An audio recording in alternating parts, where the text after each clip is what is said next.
Koktail buah kuining. Bahan-bahan yang diperlukan untuk menyediakan koktail buah kuining: buah kabung,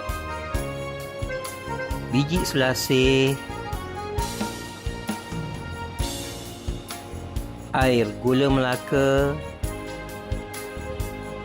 ais batu, dan pastinya bahan utama buah kuining yang telah pun dipotong halus.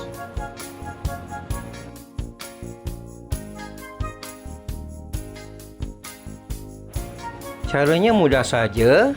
Campurkan buah kabung ke dalam mangkuk berisi buah kuning. Kemudiannya campurkan juga biji selasih yang telah pun kembang. Seterusnya dicampurkan juga air daripada gula melaka.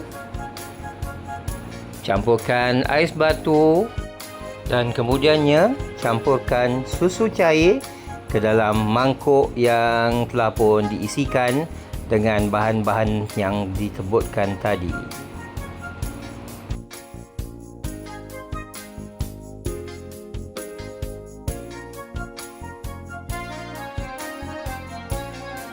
Untuk rasa yang lebih manis, boleh lebihkan air gula melaka ke dalam bahan-bahan tadi. Kemudian kacau supaya ia sebati. Dan kemudian ianya sedia untuk dinikmati. Selamat mencuba koktail buah kuining, manisan daripada buah kuining.